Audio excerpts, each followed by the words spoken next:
Hello दोस्तों, आज हम बात करेंगे बाय एंड होल्ड स्ट्रैटेजी। जो की इन्वेस्टमेंट, जो अच्छा स्ट्रैटेजी था वॉरेन बफेट के द्वारा। तो शुरू करने से पहले हम देखते हैं कि क्या है बाय एंड होल्ड स्ट्रैटेजी। जैसे कि वॉरेन बफेट बोले थे कि अगर आपने कोई स्टॉक में इन्वेस्टमेंट करना चाहते हो, अगर वही स्टॉक क्वालिटी स्टॉक होना चाहिए, और आपको स्टॉक में इन्वेस्टमेंट नहीं करना चाहिए, बल्कि आपको बिजनेस में इन्वेस्टमेंट करना चाहिए। बिजनेस में मतलब अगर कोई भी स्टॉक आप खरीदने से पहले उनको उसको एनालाइज करना पड़ेगा। अगर बिजनेस अच्छा है, ठीक है, अगर बिजनेस अच्छा है, अगर बिजनेस आपको समझ में आता है, तो आप वो बिजनेस में इन्वेस्टमेंट कर सकते हैं, या कि आप स्टॉक खरीद सकते हैं वही कंपनी का। अगर आपने वही अगर बिजनेस अच्छा है तो ही आप खरीद सकते हैं। जब आप खरीदेंगे तो सोचना चाहिए कि आप 10 साल तक भी आप वो स्टॉक को होल्ड कर सकते हैं।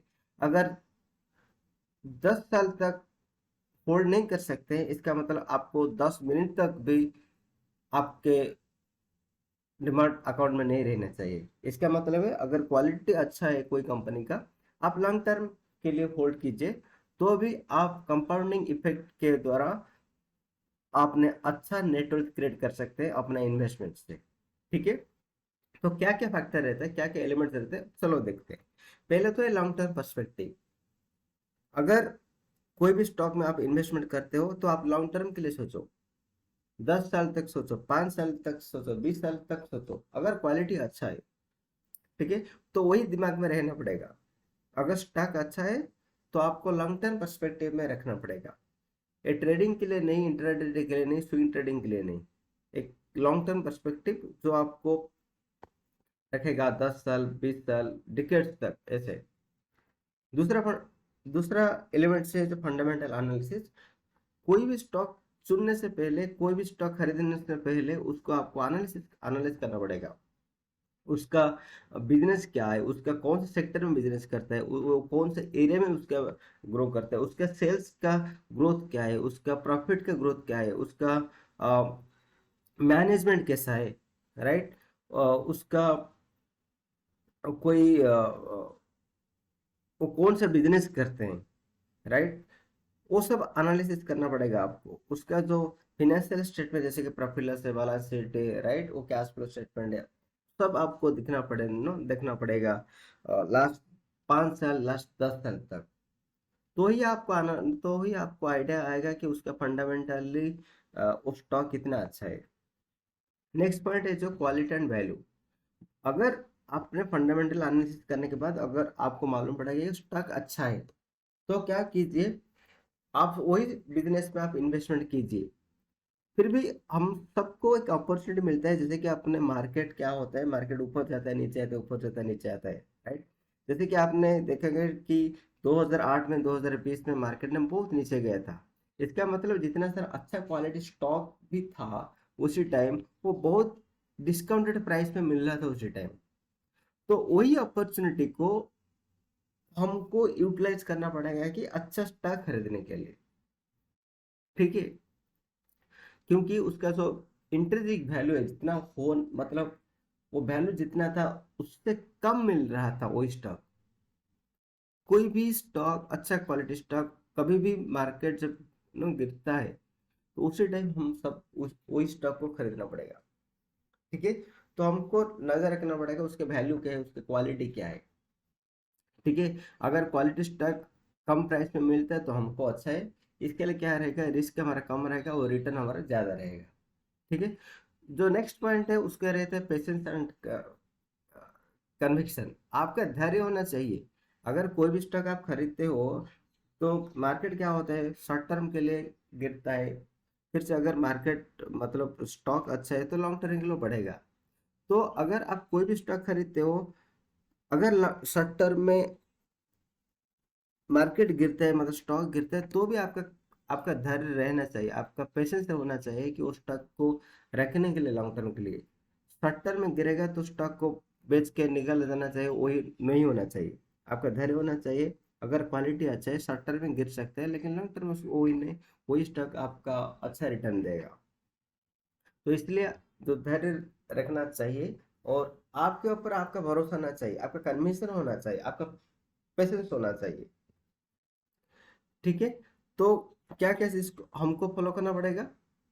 एक तो वॉरेन बफेट जितने सारे चार स्ट्रैटेजी बोले थे, वही चार स्ट्रैटेजी तो वॉरेन बफेट बोले, तो हमको क्या करना पड़ेगा? हमको एक अच्छा सा रिसर्च करना पड़ेगा, थोड़ा रिसर्च करना पड़ेगा। कोई भी स्टॉक करनी, कोई भी स्टॉक से इन्वेस्टमेंट करने से पहले वही कंपनी को हमको समझना पड़ेगा, वही बिजनेस को हमको समझना पड़ेगा। कौन से सेक्टर में वो बिजनेस करते हैं, कौन से एरिया में वो बिजनेस करता है, वो बिजनेस को अच्छा समझना पड़ेगा। वो दोनों कौन से कौन कौन है, उनका मैनेजमेंट क्या करते हैं, क्यों करते हैं, राइट, उसका नो फिनेंशियल स्टेटमेंट जो अकाउंट्स बुक कैसा है, सबको हम सबको एक थोड़ा रिसर्च करना पड़ेगा। दूसरा चीज है डाइवर्सिफिकेशन। जब डाइवर्सिफिकेशन में, अब जब स्टॉक इन्वेस्टमेंट करते हो सिर्फ एक या दो स्टॉक में मत इन्वेस्टमेंट कीजिए। सबसे अच्छा रहेगा कि थोड़ा पोर्टफोलियो थोड़ा ज़्यादा रखिए, मतलब ज़्यादा रखिए मतलब थोड़ा डाइवर्सिफाई कीजिए। जैसे कि डिफरेंट सेक्टर में आप इन्वेस्टमेंट कर सकते हैं, जैसे कि कुछ भी स्टॉक फार्मा सेक्टर में हो सकता है, कि आप कोई भी टेलीकॉम सेक्टर में हो सकता है, कि फिनेंशियल इंस्टीट्यूट में हो सकता है, ऑटोमोबाइल में हो सकता है, ग्रीन एनर्जी में हो सकता है, राइट, बहुत सारे सेक्टर है, राइट, केमिकल सेक्टर में हो सकता है। तो बहुत सारे सेक्टर है, तो हम सबको थोड़ा डाइवर्सिफाई करना पड़ेगा हमारा पोर्टफोलियो, डिफरेंट सेक्टर में हम सबको इन्वेस्टमेंट करना पड़ेगा। तो ही हम मार्केट में एक अच्छा रहेगा। नेक्स्ट चीज जो है, जो डिफरेंट एसेट क्लास में भी हम इन्वेस्टमेंट कर सकते हैं। जैसे कि हम गोल्ड में इन्वेस्टमेंट कर सकते हैं, नो, फिक्स डिपॉजिट में थोड़ा पैसा कुछ रख सकते हैं, इक्विटी में कुछ रख सकते हैं, कुछ different market, right, no, commodity market में कुछ रख सकते हैं। हम अपना अपना स्किल्स के हिसाब से थोड़ा पोर्टफोलियो अगर डाइवर्सिफाई करेंगे तो आपको एक अच्छा रहेगा। दूसरा है रेगुलर मॉनिटरिंग। आपको कोई भी स्टॉक खरीदने के बाद आप वही स्टॉक को ट्रैक करना पड़ेगा, वही बिजनेस को ट्रैक करना पड़ेगा। कोई भी स्टॉक आज अच्छा है, जब आपने खरीदा वही स्टॉक अच्छा था, वही कंपनी अच्छा था, वो बिजनेस अच्छा था, इसका मतलब नहीं कि वो नेक्स्ट 10 साल 20 साल तक वो स्टॉक अच्छा रहेगा। जैसे कि आप एक एग्जाम्पल लीजिए, जैसे कि रिलायंस कम्युनिकेशन था, जैसे कि सुजलैंड एनर्जी था, जैसे कि यस बैंक था, वो स्टॉक बहुत आगे अच्छा स्टॉक था, राइट। लेकिन वो स्टॉक जब गिरा, राइट, क्यों गिरा? जैसे कि क्योंकि उसका रीजन, बहुत सारे रीजन था, इसके लिए स्टॉक बहुत गिरा। इसका मतलब आपको मॉनिटर करना पड़ेगा। अगर आपके एनालिसिस में अगर आपको मालूम पड़ा कि ये स्टॉक का क्वालिटी गिरता जा रहा है, अगर स्टॉक का बिजनेस गिरता जा रहा है, जो अच्छा नहीं है लॉन्ग टर्म के लिए, जो ग्रोथ के लिए अच्छा नहीं है, अगर कुछ भी पॉइंट आपको नेगेटिव लगा, इसका मतलब आपको वार्निंग आएगा कि ये स्टॉक अच्छा नहीं है। तो उसी टाइम आपको वही स्टॉक से निकल जाना चाहिए। ठीक है। तो आपको एक रेगुलर मॉनिटरिंग करना चाहिए, उसके हिसाब से आपको फायदा रहेगा कि डिसीजन लेने के लिए। नेक्स्ट है स्टे इन पर।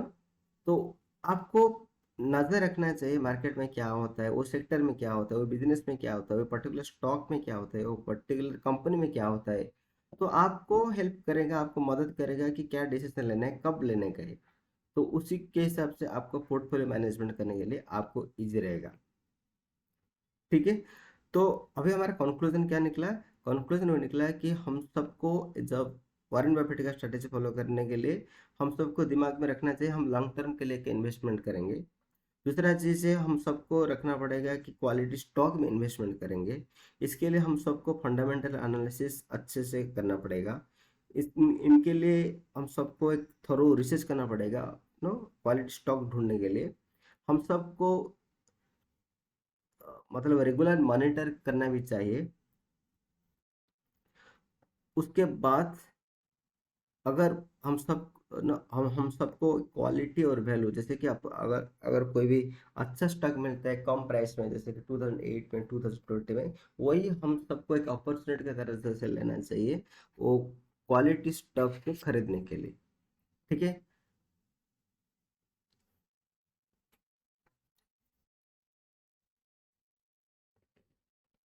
अगर आपको ये वीडियो पसंद आया तो आप वीडियो को लाइक कीजिए, चैनल को सब्सक्राइब कीजिए, आप दोस्तों के साथ शेयर कीजिए। मिलते हैं नेक्स्ट वीडियो में।